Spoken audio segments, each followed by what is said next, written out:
catégorisant les différents types de fluides, et notamment les gaz et les liquides. J'ai indiqué que les gaz, dus à leur faible densité, ont l'avantage d'avoir relativement peu d'interactions entre leurs molécules qui se retrouvent assez loin les unes des autres. Et donc c'est un avantage important pour pouvoir modéliser, caractériser le comportement des gaz.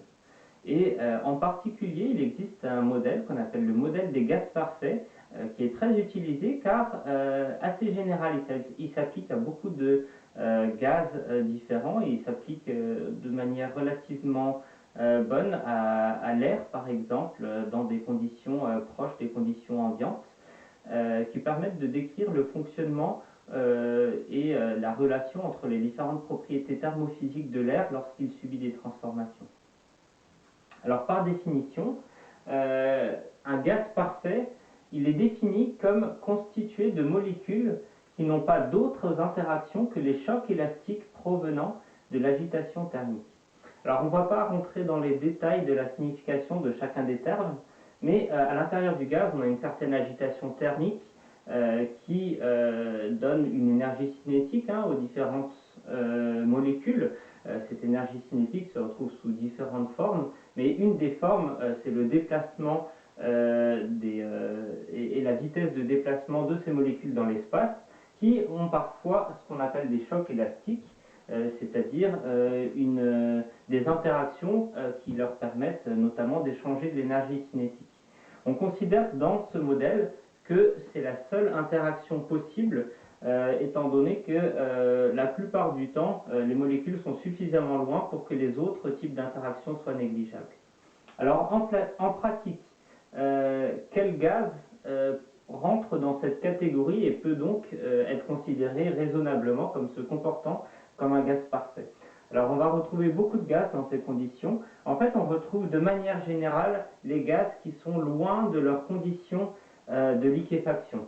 Si on est loin de la saturation liquide-vapeur, généralement le modèle des gaz parfaits fonctionne bien. Et ça fonctionne même souvent bien pour des fluides supercritiques qui sont loin de leur point critique. Et en fait, c'est le cas pour la plupart des constituants de l'air, comme par exemple le diazote ou le dioxygène, qui sont des fluides supercritiques qui se comportent comme des gaz parfaits de manière plutôt juste. Une autre possibilité, ce sont des vapeurs. Alors les vapeurs, c'est un nom qu'on donne spécifiquement aux gaz qui sont proches de leurs conditions de liquéfaction, mais à faible pression réduite. La pression réduite, c'est le ratio entre la pression ou la pression partielle du gaz considéré sur sa pression critique.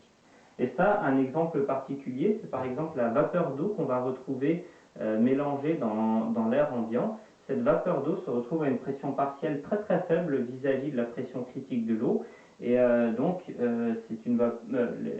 cette vapeur d'eau dans l'air ambiant se comporte aussi comme un gaz parfait.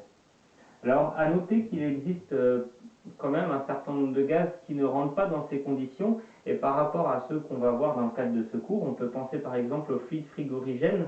Lorsqu'ils sont comprimés dans les compresseurs de machines frigorifiques à compression de vapeur, ils ne se comportent pas comme des gaz parfaits la plupart du temps, étant donné qu'ils sont proches des conditions de liquéfaction et trop proches de leur point critique pour la plupart des fluides frigorigènes. Donc en pratique, en fait, il y a pas mal de gaz qui rentrent dedans, et notamment un que j'ai cité et qu'on va retrouver assez souvent, c'est l'air ambiant. Alors, le modèle des gaz parfaits s'exprime notamment par ce qu'on appelle la loi des gaz parfaits, la relation qui va lier les différentes propriétés thermophysiques d'un gaz qui se comporte comme tel.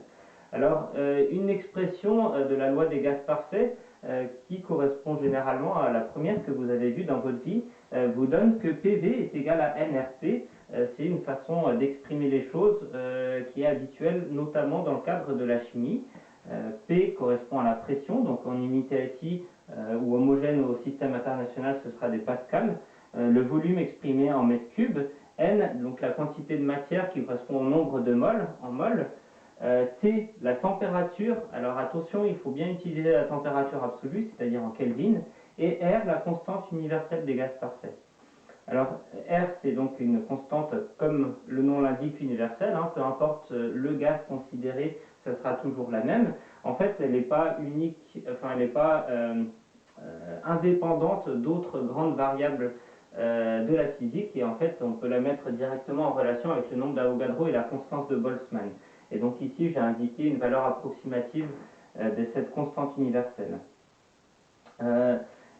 J'ai indiqué que cette expression est notamment utilisée dans le cadre de la chimie parce que dans le cadre de l'ingénierie, on utilise préférentiellement la masse pour qualifier une quantité d'un corps plutôt que le nombre de moles.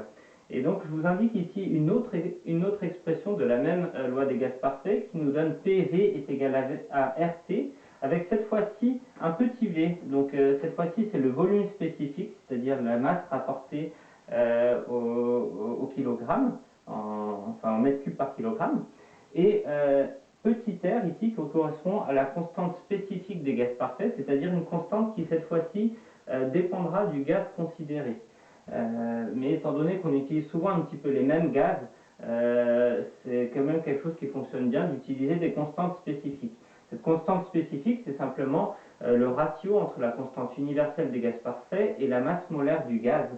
Et j'ai donné à titre d'exemple pour l'air, alors qu'il y a un mélange de gaz parfait, cette constante vaut environ 287 joules par kilogramme Kelvin, et l'unité de la constante spécifique en joules par kilogramme Kelvin est la même qu'un CP ou un CV, ou même qu'une entropie spécifique.